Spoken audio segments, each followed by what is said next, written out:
अगर आपने अभी तक हमारा चैनल सब्सक्राइब नहीं किया तो अभी सब्सक्राइब करें और बेल आइकॉन को क्लिक करके हमारी लेटेस्ट वीडियोस के बारे में अपडेट जानें। घाटमपुर सीट पर दिखेगी जोरदार टक्कर।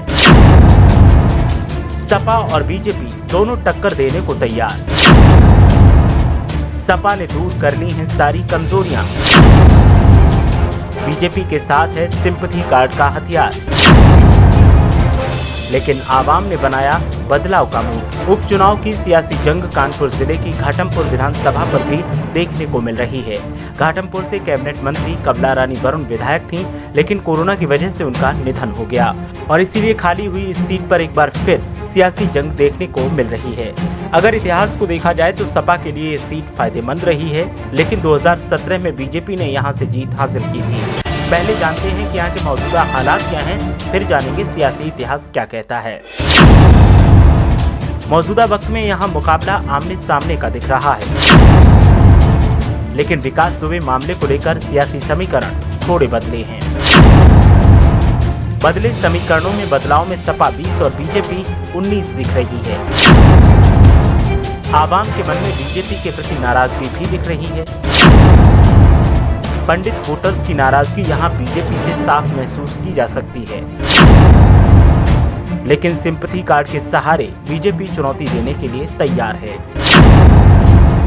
सपा के पक्ष में बयार बह रही है, लेकिन सपा को सावधान रहना होगा। जरा सी चूक सपा के लिए हार का कारण बन सकती है। 2017 में सपा को आपसी फूट की वजह से हार झेलनी पड़ी थी, लेकिन अब सपा ने फूट को दूर कर एकजुटता बना ली है। एकजुटता और ब्राह्मण कार्ड के सहारे सपा बीजेपी को टक्कर देगी। कानपुर पुलिस पर पिछले काफी दिनों से सवाल उठ रहे हैं।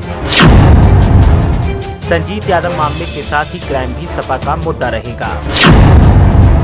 क्राइम और विकास दुबे के नाम पर बीजेपी को सपा हराने का प्रयास करेगी। कानपुर की घाटमपुर विधानसभा पर आवाम भी अब बदलाव के मूड में दिखाई दे रही है, लेकिन ये बदलाव किसके लिए फायदा और किसके लिए नुकसान बनेगा कहना मुश्किल है। फिलहाल हम जानते हैं कि यहाँ का सियासी इतिहास क्या कहता है। घाटमपुर के पिछले 4 चुनावों को देखें तो सपा का पाला भारी रहा है।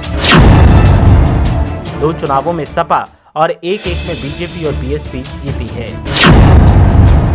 2017 में सपा को हराकर बीजेपी की कमला रानी वरुण जीती थीं। 2012 में सपा के इंद्रजीत कोरी जीते थे और बीएसपी दूसरे नंबर पर थी।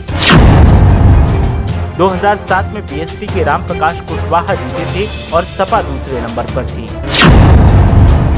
2002 में सपा के राकेश सचान ने जीत दर्ज की थी और बीएसपी दूसरे नंबर पर थी। जो बीजेपी हमेशा 2012 तक चौथे स्थान पर होती थी या रेस से बाहर होती थी, 2017 में घाटमपुर में बीजेपी के जीतने से सबसे ज्यादा झटका सपा को ही लगा था, लेकिन अब सपा ने फिर पुरानी लय हासिल कर ली है।